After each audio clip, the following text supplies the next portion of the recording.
Yup. Oh, I think we lied. Ladies and gentlemen, you are now here with your hosts, Kevin C. Pride and Brian Brown of Influencer Radio. This is the Influencer Radio experience. I want to thank everyone for joining us tonight. Tonight we got a very, very special guest and we got a very special show for you guys. We're coming off of great discussions last week with Lisa Nicole Cloud. So we got a lot of stuff that's going on. We got a lot of stuff to talk about today. Yeah, we do. So Brian Brown, I'm not gonna say it. Last week we coined Brown as we coined Brian as the social media bandit last week. He was not happy with that nickname. So I am still waiting on our audience today, and I'm waiting on all the people listening to Influencer Radio to come in and let us know a new nickname for Brian Brown. Okay, so today. My vote is still for social media bandit. Social media bandit. I think you're going to end up the social media bandit. I got to be honest. You know, the more we keep saying it, it started to ring, right? Exactly, but somebody's going to catch me in the stream like, social media bandit! I can't wait. I cannot wait. I'm going to have to... That'll be your moment, though. So social media bandit. No. So anyway, so today we are trying to we want to expand the topics that we're talking about here on the Real 1100, and we want to let you guys know that we talk a lot about social media because social media is the hot thing right now, and a lot of people are concerned about social media, and people want to know more and more about how to grow that social media following.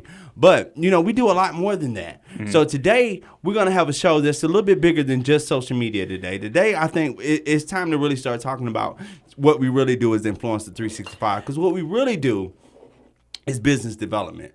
Like, we really build brands and we really help, businesses really get out there and get that message out there. So I think today is a great time, and we got a great guest to really spark up this whole series about building a business and building, a brand. Yeah, absolutely. And the thing about it is that most people, when they just think about marketing, they think about advertising and promotion. And that's just one phase of marketing.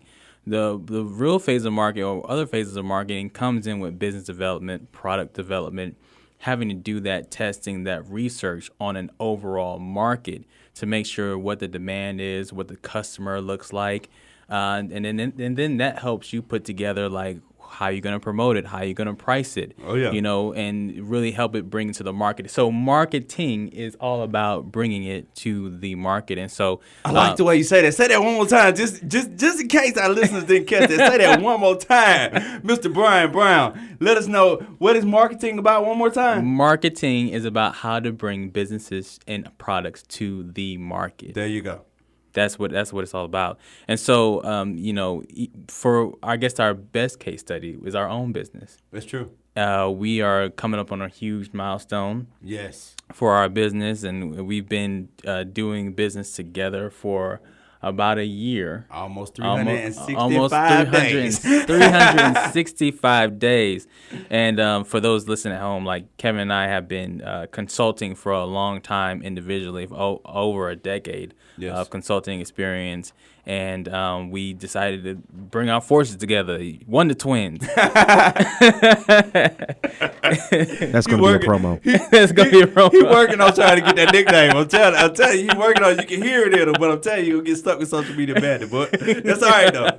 But no, today we really want to talk about growing your business and getting started in business, because I think so many people out there got so many great ideas, and so many people out there, at home, they got these great ideas. Hey, I sold pillows better than anybody else. I got this great new... now, you can make a lot of money for pillows. Hey. My Pillow. And we do not market for My Pillow. I don't have a My Pillow. I have a bad pillow, and my neck is hurting today. But I'm gonna find me a pillow company that's gonna solve all our problems for us. But I think one of the biggest things is that let's talk to some of our listeners, because we get followed by a lot of entrepreneurs, a lot of folks that want to get started in business. Absolutely. A lot of folks that want to get started in business came to discussions. Yep. So what's one of the first keys that we can put out there? What's one of the first things? And let's take this thing slow, and let's do this over the whole month, because I think this needs to be a great topic that we really go in detail with. So what is one of the first things when you say, hey, I want to start Influencer 365, the greatest digital marketing agency that ever touched the face of this earth? What was the first thing that kind of came to your mind when you started thinking about you wanted to do a digital marketing agency? What's that first thing that you started thinking about? Well, were we going to be able to get customers? Okay. Proof of concept. Proof of concept. Was there a demand for what we were selling? Okay. Is there a demand for our services?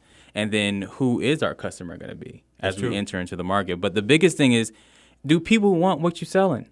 Okay. But even before that, what is your plan? Yeah.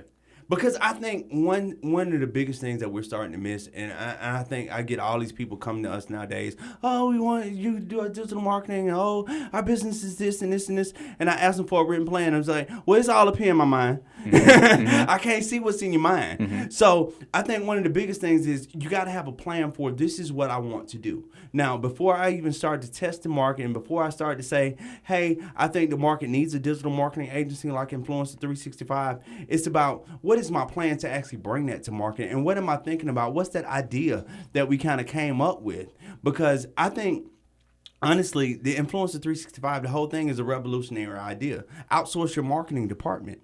You know, you deal with Influencer 365 and you no longer have to worry about anything online. I mean, that is a revolutionary thing, even for all these other agencies that's out here. They're not doing that. Absolutely. And that's, you know, you're starting to see some other agencies starting to adopt this model. But yeah, to come in and to come in and either, you know, be an extension of your marketing department, or to just cover your entire digital, like you get an entire digital marketing department as far as an agency for one cost. So instead of having, you know, hiring, your average digital marketing department is somewhere between 5 to 10 people. Yeah, that's and true. Each one of those people are making somewhere between $50,000 to $80,000 a Plus year, insurance, plus taxes. plus taxes, right? So you can get all of that for one cost, and you get the entire department. So that was our concept, and it's been working pretty well. Now let's start breaking this plan down, because I think a lot of folks, they get the idea, well, I want to be a digital marketing agency. I wrote that down, and that's the plan. Okay? So I think a lot of times what we need to start doing and start to break it down to people, what does this plan really need to look like? Like, what are some of the key elements of the plan? Like, when you start thinking about us, Influencer 365, we ain't out here just flying by, you know, the seat of our pants. We really got some written down real goals, some real achievable things, and some real plans for the hard times that always come up in almost every industry. So what's one of the first things that you think that needs to be a part of this plan when we start to say, hey, I want my business, I got this great concept, I think this business is going to go nationwide, it's going to explode. What's one of the first things that you think that we need to be trying to define, and what we need to be writing in this plan? Well, who's your customer? So as you're defining, like, what are you going to sell, what's your product's going to be, you got to start thinking about, who is my customer? Who am I going to sell to? So what's my ideal customer? For us, it would be medium to large companies, or companies making over $1 million a year, or as far as revenue, right? That's our ideal kind of sweet target. So you start thinking about that. Okay, well, what am I going to do to get in front of these businesses? How am I going to market to these businesses? What channels am I going to go through? What is my messaging going to look like as far as when I'm marketing to them? And then also, what budgets? Like, you know, how much does it cost to, you know, do an ad? Like, what is my budget going to be? What is my marketing budget going to be? You know, am I going to get employees, right? Okay. So am I going to hire people? And then what is that budget going to be? So, and how am I going to generate revenue in the beginning? And let's start thinking about this. When we start talking about what is my target market, because this is one of the things I think most people in business miss more so than anything. You know, who's going to be my customer? Oh, everybody going to buy this. You know what I'm saying? Everybody going to go to Church's Chicken tomorrow. No, that is not your customer. Everybody will never be your customer. So when we start to sit down and really start to decide on what a target market looks like, then we really got to start to drill down on some key things. What does this person look like? Where does this person shop? Where does this person go? What is this person interested in? And as we get on into this subject, y'all really gonna understand why is it so important to understand what my customers interested in, especially when we start talking about marketing online. But what are some of those first things that you look at? Brian Brown, expert marketer. What are some of those things that you really look at when you start to say, all right, this is really my target market? How can you really define what your customer looks like? Well, you can use research. So you can actually research, everything that, unless you have some type of revolutionary product, you pretty much, there's enough data out there that you can say, these companies typically buy this type of product. Okay. Or these people typically buy this type of product. So you can actually do research on it. You can use Google. Google has a wealth of information out there where you can actually Google, trends, what people are searching for, where they're searching for it, and across the country, across the world. And then you just have to, and from that research, you can define exactly like, okay, what is this customer interested in? That's my computer. That's the email. That's money. No. The key things are what we're really trying to get to is defining that target market. How do you do that? So when you start to really look at a target market, and the way I like to break it down to people is who's got my money. Period. Who is walking around with my money in their pocket? And the way we have to really start to drill down on it, because you could say for us, for instance, for a digital marketing agency, anybody's got a business is our customer. No, they're not. Because some people, I got to be honest with you, their model does not really call for them advertising online. So you got to start to define some things, and you got to start to knock some people off this list when we really start to think about it. So when you start talking about a target market for a company like Influencer 365, you start to look at, okay, we've already defined they need to be a certain size because you got to be able to pay for a full team of people creating content for you, for putting content out, looking for content opportunities, and looking for more opportunities for you for visibility. It takes a large team of people to do that. I mean, we staff about 6-7 people on a daily basis, and we ain't even talking about everybody else strategic partners that we partner with. So what's the next step from that? All right, so we've defined they need to be making this amount of money. All right, what needs to be their focus every day, though? What does this person need to be wanting to do? Is it just anybody that wants to advertise online and say, hey, I want to put out an ad, I want to put out a post in social media? That's not necessarily our customer, what we have found over the year. Our customer is a lot more, hey, I want to be branded. Yes. I want, when my content goes out, I want it all to look the same. I want my messaging to all coincide with each other. So when you start to think about some of the people that we work with, and even our client here today, and our new good friend, I ain't gonna drop it just yet. We're gonna keep it a surprise for right this second. But when you start to think about that, not everybody is gonna drink this drink. So how do we start to decide, well, who is gonna drink this drink? And what does this person need to be into for me to even approach this person? Does this person, what does this person look like? What does this person's income level look like? Where does this person work? Where does this person hang out at 5 o'clock? Because it matters. When you find out who our guest is today, it's going to matter where you hang out at 5 o'clock, okay? Or and some people, where they hang out at noon. Hey, I love it. So we're sitting here, we're talking, and we're talking about target markets because I think this is one of the most important and one of the most valuable keys of any plan. You got to know who you're talking to, because when you don't know your audience, guess what? You don't know how to talk to them. Exactly, and the message just gets lost. Is this you're talking to? If you're talking to everybody, you're talking to nobody. Exactly. Right. And so knowing that target, understanding what they like to do, and where they're gonna be at makes the difference. So my background comes from market research. Okay. And usually when you're doing market research, you have this you have a lot of data, and you have also this data called metadata. Okay. So metadata is all of the data that is that relates to this one common denominator. So you have a group of people that, they like they like bottled water, right? Okay. But when you start thinking about bottled water, you start to get meta with it. Well, what do people that like bottled water do? They probably have a healthy lifestyle, Okay. right? So they might be on this particular diet. They might be keto. They might be vegan, or they may just have a healthy lifestyle. Okay. So you have a healthy lifestyle. What goes with healthy lifestyle? That means they like to work out. Okay. They like to take care of their body. Fitness. They care about what they have. So He said time. I know, right? So for our listening audience, all right, we're working with our producer. And I got to be honest with people, because a lot of times I think we give people a perspective that they don't normally see, okay? Yeah. You listening to a great radio show. We got a lot of information, but we're new to radio. Yeah. So sometimes he chime in with some stuff. It's like, is it time to take a break? Or was I good on that one? I don't know. But, I keep you on your toes. I keep you on your toes. That is our famous producer, super producer, as we used to say in music. That's our super producer. What's our super producer name? We got to give him a nickname, too. I already got that. Devin the Critic. How you doing? Patent pending. Patent pending. Yeah. So we're coming up on our first break. We're getting very close to it. But one of the last things before we go into this, because, we got to do the ABJ Hot Topics. Yeah. We got to get the news out there, and then we want to make sure that we got ample time for our guests.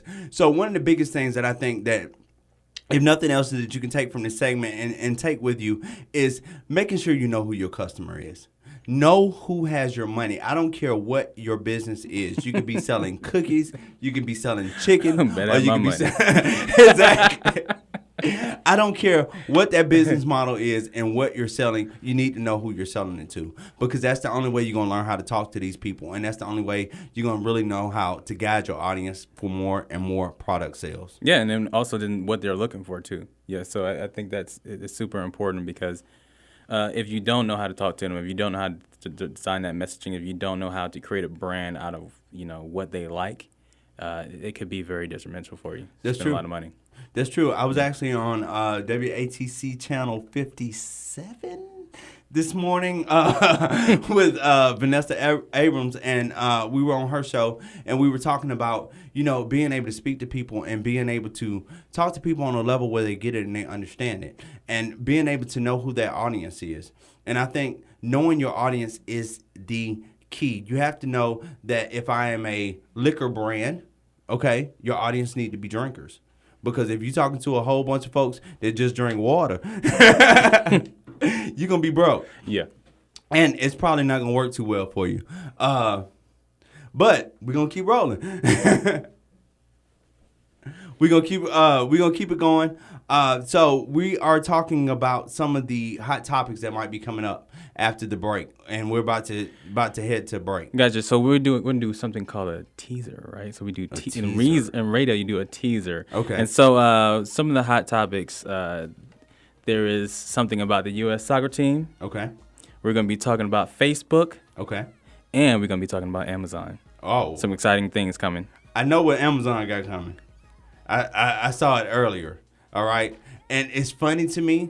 I'm gonna let y'all know this before we go to the break. It's funny to me. Amazon is starting to adopt this model. Mm-hmm. It really is. It's crazy. It's because you're so anti this model, but now you're starting to get into this level. So let's go to break. Let's put a few commercials out there, and then we'll be right back with some ABJ hot topics. Yeah. All right. I didn't know if I was on a business show. I thought I was finna do something else. Oh, it's still Atlanta. Exactly. It is the A, brother. You're listening to the most dangerous business show. This is the most dangerous right now. Ooh. So we are back with the Atlanta Business Journal sponsored segment. This is ABJ Hot Topics. And Brian, I'm going to let you start with it. Fuego. All right. Well, in the news today, Facebook is in the news. They are enlisting plain English to clarify how it makes money. Yeah. So Facebook is updating its terms and service guidelines to clarify how it makes money from the personal information of its users. So pretty much how they sell your data, your information. It's so amazing to me to even think about this, all right? Because have you ever read through that privacy policy on Facebook? You know what? Until you said something, I started reading through all of the. Have you read it? Yeah. It's like, oh my God. And then all the type of stuff that Facebook has been going through lately, like this whole thing about civil rights and how they protecting our civil rights and all this type of stuff. Let me tell you this. This is one of the things, and I'm glad Facebook is getting to a point where they want to enlist plain English to clarify, hey, everything that you do, we use for a commercial. Plain and simple. But I mean, okay? what is Facebook trying to say about people, though? That we got to come and use plain English? Are they trying to say that? I don't think it's a diss towards Facebook users. I think what it is one of those type things, and I say this all the time. If you don't speak at a very, very plain level, then there's a lot of people that you're not reaching. You know what I'm saying? So a lot of times when you are with the legal jargon that you read in the Facebook privacy policies and all this stuff, now that I think that they're going to get a lot more plain about, hey, this is what we can do with your data. We can use your data to advertise. We can sell your data to advertisers so that we can serve you better advertising. And most of the stuff that you put on our platform is going to stay here permanently. Okay, they can sit up here and say it's going to be gone in 90 days all they want to. I know the internet a lot better than that, okay? It's not going to be gone in 90 days. So if you put it out there 10 years from now, trust me, we'll be able to look it up and find it. But I think with all of what Facebook has in the news, and I think they got bigger problems than this, because now you're starting to talk about all this civil rights stuff that's going on, and people are expecting Facebook to protect civil rights and this type of stuff. You know, Facebook has become a very, very big entity. And one of the biggest things that I am worried about, and I got to get this out here, one of the things that I'm worried about, that we're going so far to curb hate speech and to get rid of hate speech, okay, is that we're going to affect freedom of speech. Because don't get me wrong, I do not like hate speech. I do not like anyone to sit up here and degrade people and talk bad about people. I'm not for that. But there comes a point when who's deciding what is hate speech, okay? And there comes a point to say, do I really want Facebook deciding what is hate speech and what is not hate speech? Because what happens, it's all cool, you know what I'm saying, when the information is against you. But let you put something out that they deem as hate speech, how you really going to feel about that? I do think it is a slippery slope as far as when Facebook, we're making regulations based off social media and possibly laws. At the same time, you know, there's two things about it. Number one, I think even when it comes with different speech, like I was always taught that your rights end where someone else's begins, right? Okay. So if the things are considered to be deemed super offensive to a group of people, maybe that shouldn't be allowed. But again, I get your point. But if we start to segment all that stuff, then no telling what they'll be able to kind of mute. Once again, though, you get back in the slippery slope of what's the difference between what's offensive and what's free for me to say. You know what I'm saying? There's a lot of things that people can say that I don't like and I don't want to hear. You know what I'm saying? But is it right to curb that person's right to say that and to feel that way? Because you always have to look at this. When you start to censor people, you can only censor yourself. So just like you said, your rights end where mine began. So do you really want your rights to be taken away? Let's say, and I'm gonna give y'all a silly occurrence because I don't want to get into anything serious like that. But let's just say I say Toronto is the most garbage basketball team I have ever heard. All right? Golden State should have won that championship hands down. All right? So let's just say that's what I want to say. Really feel some type of way about that. I do. Okay, I do. But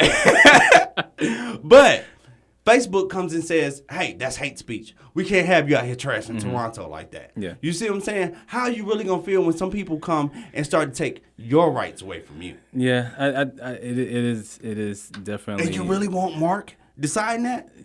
I want my government deciding that, not Mark. I'm sorry. I want courts to decide. I don't know. That. Yeah, I don't know. I mean, it's still a lose-lose situation. Yes. No matter who you have deciding it, because you can have people telling you what you can do and what you can't do, even with your own body, like we just had in Georgia. That's true, right? So I don't think maybe we just need to let the system kind of regulate itself, and I think that's what should happen. Yeah. But the thing about it, and with this article, privacy.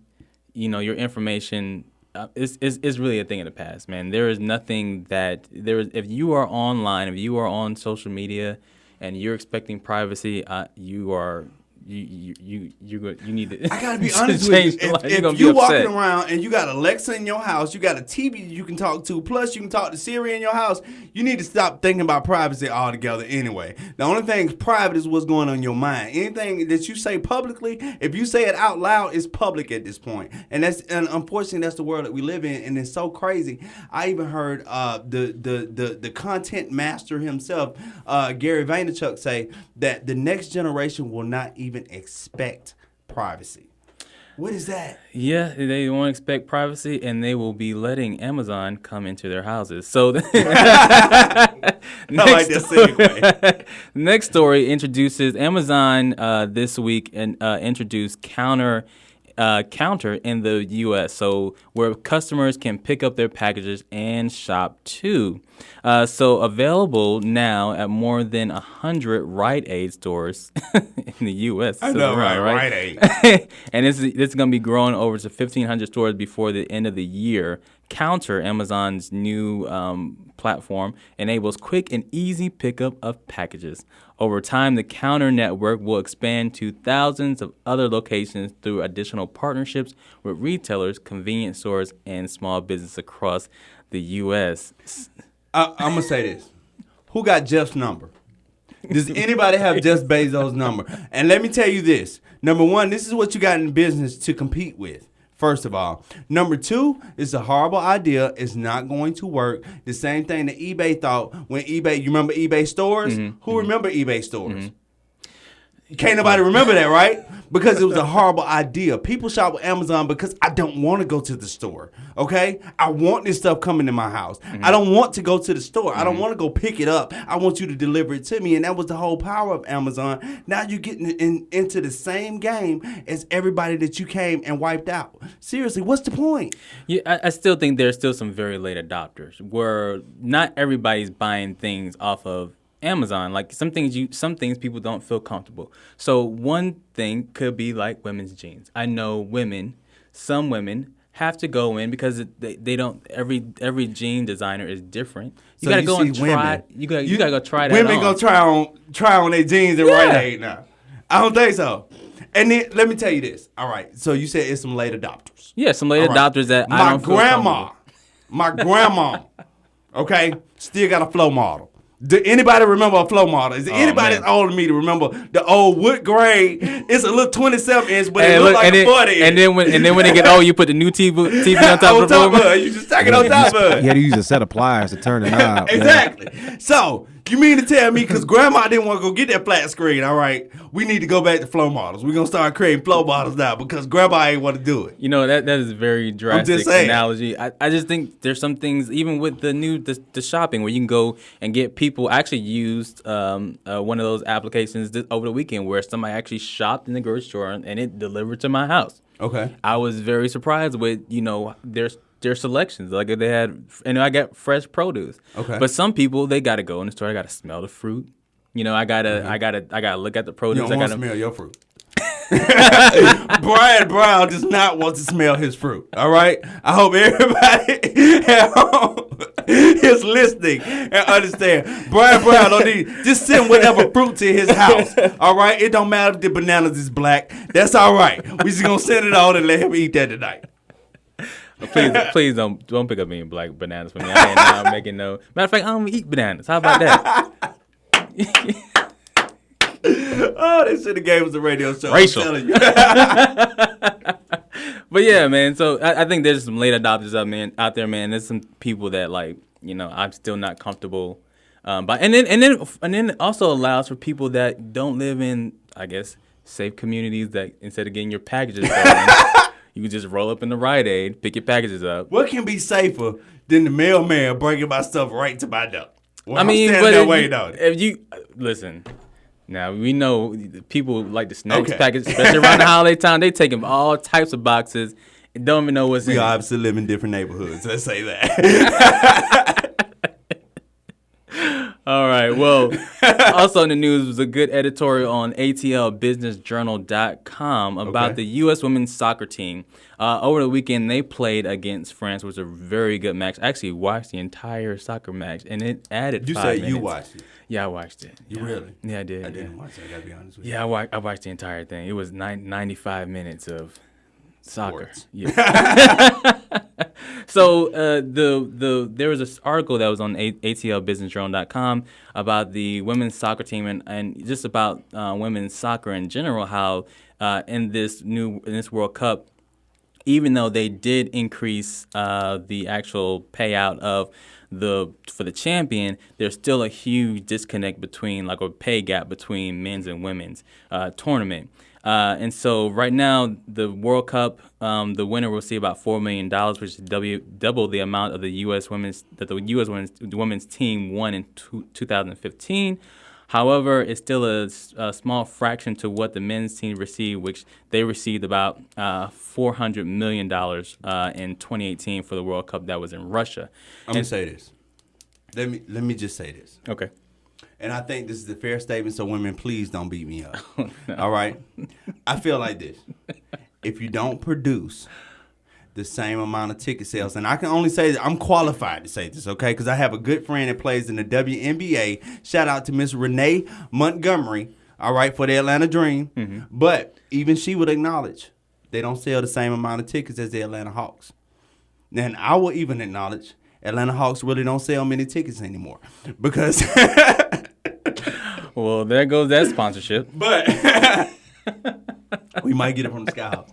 But no, seriously, I think when it comes down to this type of stuff, and don't get me wrong, I'm so for equal pay because I got two beautiful daughters at home, and I want them to make the same exact thing that their father makes when they get out here in this world. But at the end of the day, you got to be real. If you're not selling the same amount of tickets as the men's soccer team, what's my guy? What's his name? Arthur Blank. Arthur Blank, not Arthur Blank, the player though, the Spanish player with the Joseph Martinez. If you're not packing in stadiums like Joseph, then I can't really be on your side for that one. I'm sorry. And if that you're was not packing them in and selling them tickets. And that was one of the so that was a lot of comments that we got on social media. Like a lot of people were saying that they don't do the same in ticket sales, nor do they do the same in views. And so if you get larger views, if you get more ticket sales, then we could talk about giving you more money. Okay. So now that I can agree with because it's one of those type things. This is a conversation that we got to constantly keep pushing forward because I am all for equality. But why do you think it's so hard to sell a woman? Like think about WNBA, right? I mean, have you been to a WNBA game? Like I was able to get a suite for like $50. I'm gonna say this. All right, and women, please don't hate me because I'm not gay. All right, please don't hate me for this one. But they ain't Kevin Durant, bro. Okay, Kevin Durant selling tickets. All right, LeBron James selling tickets. All right, Lisa Lopez. What was her name? Lisa. But Lobo. See, I think the thing about it is that why not just lower the goal? Make the ball a little bit smaller. Why? I mean, you could have women dunking. If they just lower the goal, it don't got to be 12 feet. But women don't want that, though. They want to compete at the same level as men. And I think that's honorable. I really seriously do. I think that's honorable for men and women to compete at the same level. But you're going to have to understand, men have always gravitated towards sports. Men want to see, out there knocking them all over the field, dunking on each other and all that type of stuff. Women, okay, while y'all hollering at us, women are the one that don't really support that sport, okay? So I think if y'all got the same amount of participation from women as you do from men when it comes to sports, then we would see equality. And let's put it there. Can I say that? Yeah. Is that fair? Is that fair for everybody? Is that fair? I think it's fair. Is that fair? It's fair. It's fair. Okay. Because I just don't want nobody to look at me like that. I'm sorry. Well, I want to take the time out to thank everybody for coming to discussions. We had discussions, Influencer 365 discussions last week, and it was a very good turnout. We had Lisa Nicole Cloud that was on our panel. Once again, you want to talk about women? You want to talk about equality? All right, this woman is a $1 million producer. She has produced other millionaires. Okay, so I don't think it's a thing of equality. I think it's a thing of value. I got to be honest with you. So if you can't get everybody interested in women's soccer, then you can't expect to make that money. I'm sorry. Yeah, she was dropping a lot of jewels last week. And one of the things the biggest thing that stuck out to me, and the way it's your network is your net worth. That was kind of one of the big things that I took away from her, and how she was able to use her network to not only get her to upgrade her circle, but upgrade her life, being able to connect to a different clientele because of the people that she knows. And I think a lot of times people don't understand the power of relationships and what it can really do for your business, because just you being able to have the access to somebody that has the access to someone else can drastically change everything for you in your business. Well, I think for your career. You start talking about relationships. Let me tell you about one of our relationships. Ooh-wee is all I can say. All right, because coming up next, once we come back from the break, we have, should I tell them? We have, I'm going to let you tell them. Ooh-wee! So when we come back, we'll be sitting down with a business owner, a liquor sponsor. He owns his own liquor company. Exactly. And I think he's got some great information to share with everybody. So we'll be right back after this break, and give us about 30 seconds. We're going to listen to some ooh-wee, and we're going to drink us a little ooh-wee. Is that even legal to do on the? Can we do that on the? I have a dump button.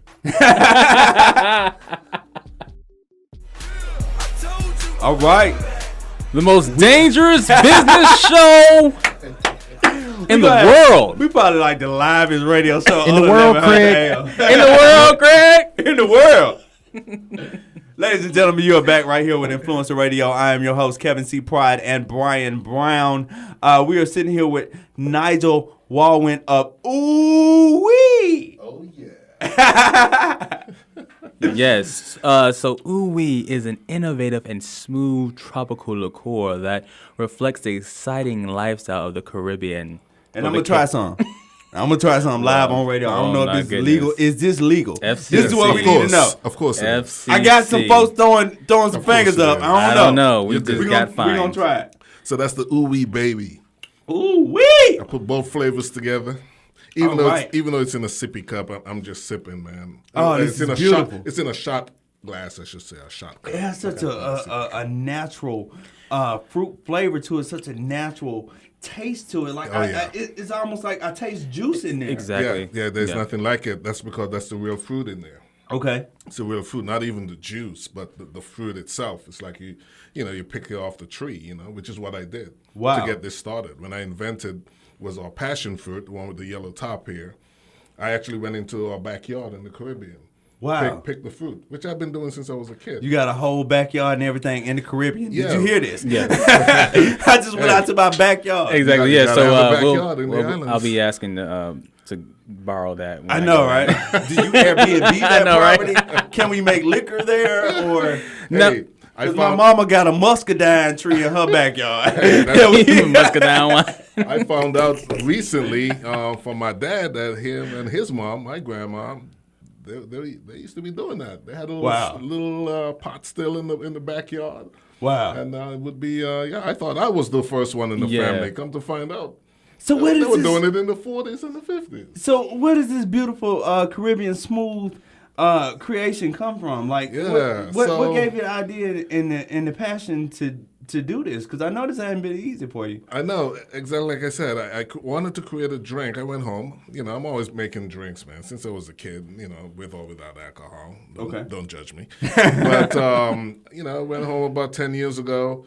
Made a drink of the passion fruit that I picked. It was so good. Shared it with other people. Everybody thought it was good too, and it just kind of grew from there. The product, I didn't go into this thinking, hey, I'm gonna create this liquor and bring it out. Okay. I was just creating a nice drink for myself, and people just started, requesting it.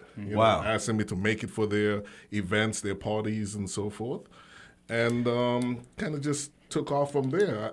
The important thing is that I got the realization that I had something. I consider it a gift, actually. Now, you say you're from the Caribbean. How do you take something like this from the Caribbean and bring it to the United States and make it a legal drink and make it a real brand? It's a process. It is a process. It took me 3.5 years. Once I decided that I was going to actually create a company and bring this to market to share it with the world, it took me 3.5 years. Wow. I had to completely leave my career, give up my career in television, which I had done fairly well with that. Emmy award-winning producer. Wow. And so I won, a bunch of major awards you could win in television news. But I did 20 plus years in that, and this gift was there waiting for me. So when I decided that I was going to do this, I pretty much went in 100%, 24 hours a day. Now, not only do you have a adult beverage company, but you also are a person of color. Yes. So what barriers did you have to overcome just to even be able to get your product to market? Several. I would say the biggest one was financial. Okay. It takes a lot of money to launch a liquor brand.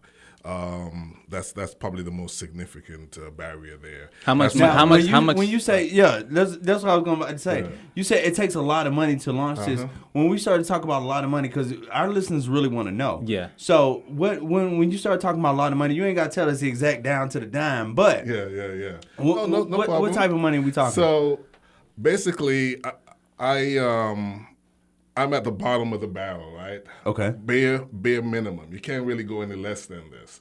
It was $250,000. Wow. $250,000. Now, when you say bare minimum, what are you saying? Market share? Because I see you everywhere. Everybody know who we is now. Right. Well, it's the cost, right? There's significant cost. It's capital intense to really start this. I couldn't just say, okay, everything is outsourced, which again is kind of like the bare minimum. If I had my own facility, we're talking multi-million dollars would have to be invested up front to even bring this to market. But I outsourced everything, so I went, like I said, the most minimalist way in order to bring this to market. So the distillery, they do their own thing. They do it for other people. So I'm just one of their many, clients or customers. Okay. And, all that money basically most of it had to be paid up front before you even put a drop of liquid in the bottle. So I was $200,000 in the hole before I even sold the first bottle. Wow. Yeah. So how did you get the rest of the capital? What are some things and some steps you took to fund the rest of the operation? Well, that's kind of where I am now. Okay. Because that money only produced so much of the product to be sold. We actually created about 3,300 cases. Wow. But we sold through more than 2,500 of those. So we're kind of in that red alarm is going off, that red zone of like, you're nearing, the complete depletion of your product. But guess what? Now we need to create maybe 3 times as much as we did before. So now we need more capital for that. But one of the key things that you just said is sold out. Is hey, we ain't give it away. It's sold. We give away some too, but you give a little bit away. But a little bit. No, the beautiful thing about it is it's sold. So when you start to see that, hey, we got a viable product, people liking this thing, we out here, we able to sell some of this type of stuff. What are some of the things that you need to start thinking about now that you've gone from, we got proof of concept, people like it, I like it, I tried it, they liked it at discussions, we saw everybody happy with it. So what are some of the things that you start to think about now? Okay, we invested, we created a real product, we got a real brand. Now we got some sales on it, so we know the market wants this. What's the next step? What do we need to start doing? Next step is now conquering the world. Okay. Right? So, but you don't do that at one time. You do that a market at a time. Okay. So now it's, we launched just in Georgia, just to give you an idea, one state. There are 50 states here. We launched in one state. There are 49 other states that can use this product. But again, you got to have money in order to satisfy those. So now you have to think about, okay, let's go into 2 states, 3 states, 5, 6, 10. And that's a gradual build. That's going to take extra money in order to do that because you have to build up your inventory in order to satisfy those markets. Okay. So right now, we're trying to raise $3 million. I'll just put it out there. We're trying to raise $3 million right now.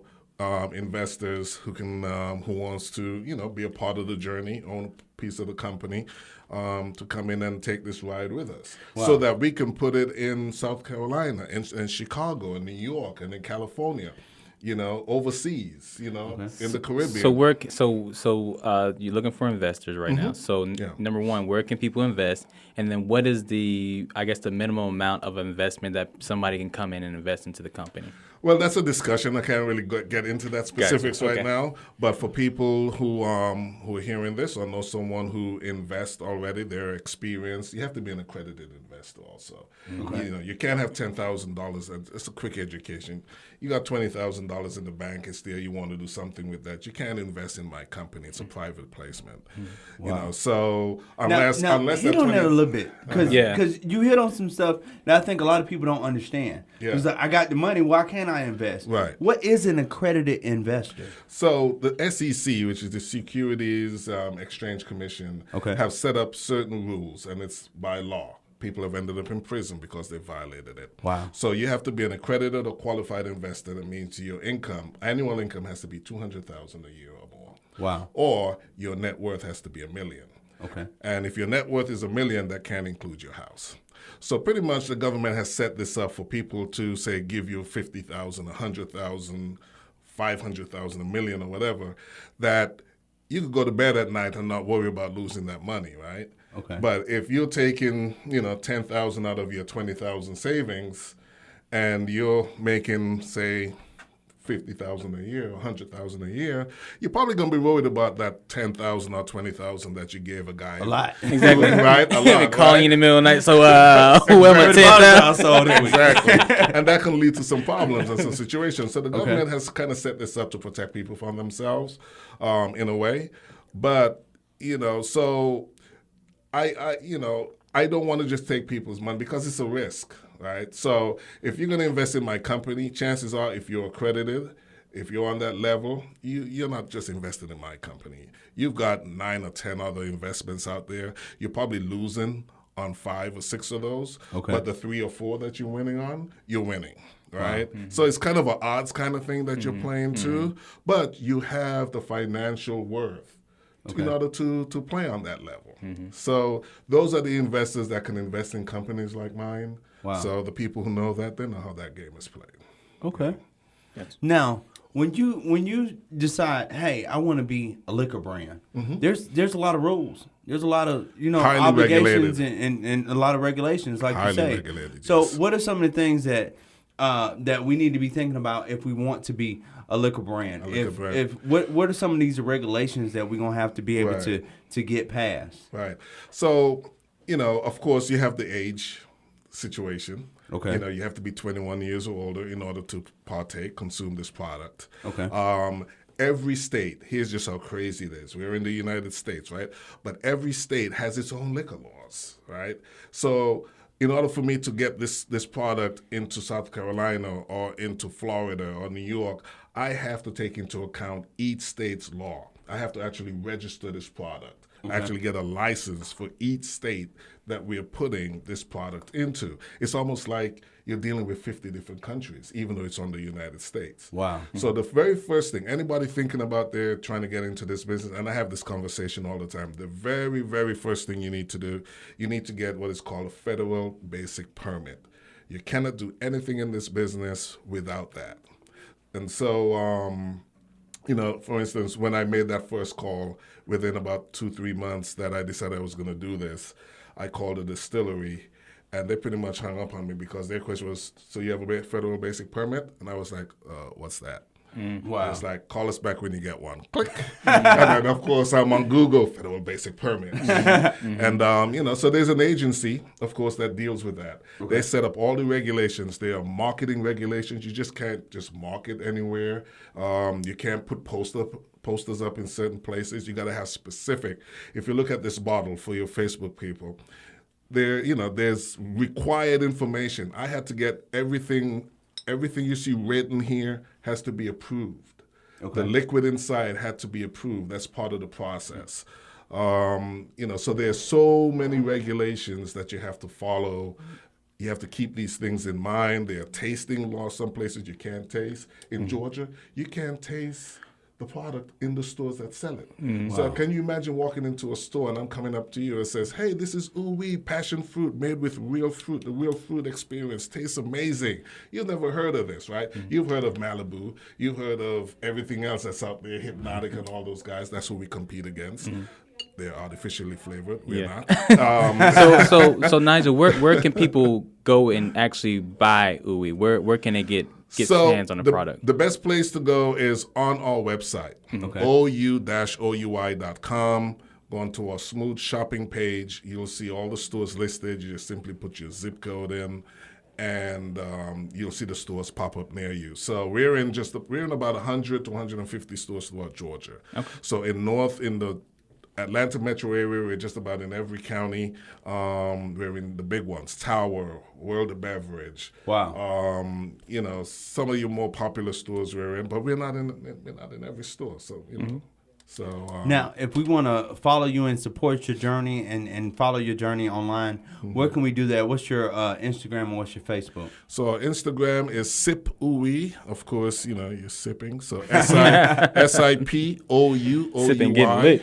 And we, of course, is yes, right? That's why I said, oh, yeah, in the beginning when we started off, because ooey for us, for everybody, we hope means, oh, yeah, it's that euphoric, joyful expression of happiness. So that's what we're all about. Well, ladies and gentlemen, we have been sitting here with Nigel Walwyn of Caribbean Ooey, CaribbeanSmooth.com, or what's that website one more time? ou-oui.com. Either one, CaribbeanSmooth.com or ou-oui.com. And I guarantee you definitely want to try this drink. Absolutely. Before we get off air, let me do the quote of the day real quick. This quote of the day comes from Albert Einstein. All right? And he said, if you can't explain it simply, you don't know it well enough. And that goes for all these people. You know what I'm saying? All these people want to give you all this book stuff. When somebody sits down to you and they sound like a book, 9 times out of 10, they're just repeating something they read and they don't really embody it and they don't know it. Check out Influencer 365. Make sure that you check us out next week right here on the Real 1100 AM. And download the podcast. We are on Apple. And yes, we're on Apple Spotify. now. We are on Apple. So if you miss an episode, you can go to Apple. Influencer 365 Apple. Thank y'all so much for listening. Thank y'all so much for tuning in. Rocking with the best. Yes, you are.